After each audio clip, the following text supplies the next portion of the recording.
Hello, welcome. I'm John Zeitlin, and this is a 6-minute preview of a half-day workshop for teachers on the subject of ADHD. This is a great introduction. It's something that all teachers need to know. I have worked both in education and behavioral health. I am a former math and history teacher, and I have a master's in education from Stanford. And then I worked in educational services and education for several decades. And as I hit my 50s, I switched over to behavioral health. I'm the co-founder of one of the biggest ADHD centers in California. And currently, I'm the co-founder and CEO of Habit Coach, which brings you this workshop. I can also, as you can probably attest, have a lot of passion for the topic. The workshop, the agenda, roughly speaking, is I spend an hour doing a presentation, which I'll walk you through briefly, about ADHD. And then our teachers split into small groups, usually by grades or grade groups, and they work on case studies, analyzing student data.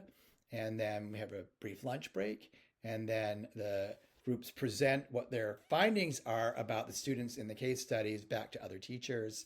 And then I finish with a workshop wrap up where we cover some of the broader issues relating to ADHD in schools. I always start with a personal story. It's a great way to get people's attention. I always have stories about myself and my path through. I had a lot of executive function challenges coming up, even though I was a good student.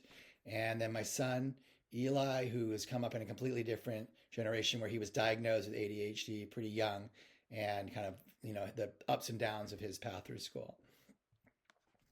Cover the neuroscience of ADHD. That's important that people understand that it's really just brain chemistry. And then I need to get teachers' attention, so I always give them data to show them that in a class of 25, I usually have them guess first, that there are probably about 8 kids that either have full-blown ADHD or substantial executive function challenges, but not quite enough to get ADHD, what the therapist called subclinical. So that's a lot of kids. That's like a good chunk of your class. That's why this workshop is so incredibly important for teachers. I do a primer on diagnosis. Like I said, I've run a big ADHD center, so I learn a lot from the therapists. The various types of diagnosis, how it is done, symptom rating scales, the criteria. We actually even look at one of the symptoms rating scales, which is really interesting for teachers.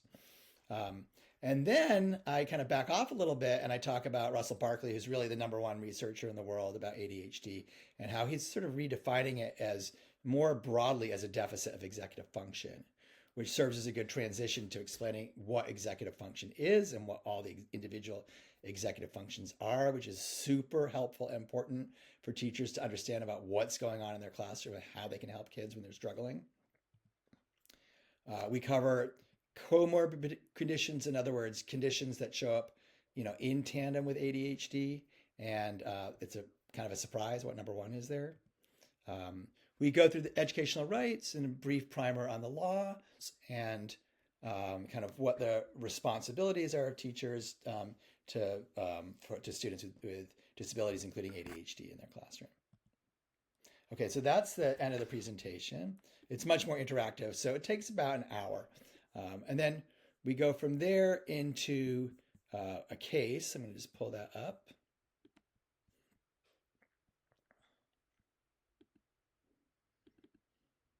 Okay, so the case is a story about a kid. In this case, this case it's a 4th grader. I have cases for grade groups. So I have a K through 2 case. I have a 3 through 5 case. I have a middle school case. I'm working on the high school case. And this is Ethan Williams. He's age 9, and there's a lot of observations about him and both his strengths and weaknesses.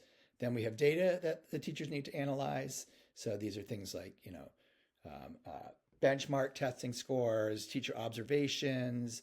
In some of the older cases, we have grades as well, parent questionnaire, student writing sample, report summary, and teacher reflection. So it's a lot of information that teachers need to go through, and through that, trying to put together a profile of what's going on with the student.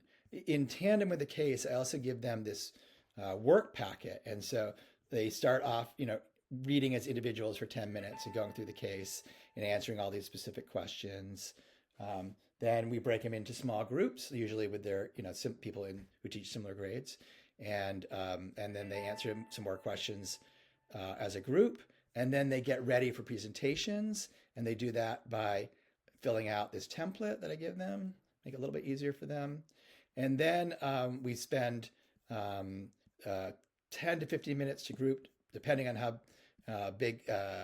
many groups there are, for them to present back to the other attendees of the workshop. And that always makes for very good conversation, because, you see some differences on purpose between these student profiles. Some of the students have ADHD, some of them don't have ADHD, some of them it's a bit of a red herring. And so it really helps teachers become much more aware of what's going on with children, whether, what's going on with their brains, what are some of the issues they might be struggling with, how they think about specific issues, how it shows up in student performance, how sometimes it's masked in student performance. So it's a really great deep dive into this subject. And then I wrap up the workshop where I talk about some of the broader issues with ADHD in schools. And anyhow, it's a fun time. So far, almost every teacher has given us a 10 out of 10 on their feedback for this workshop. I think the reason why teachers like it is because it gives them very practical skills that they can bring into their classroom the day after the workshop is completed. Thanks for your time.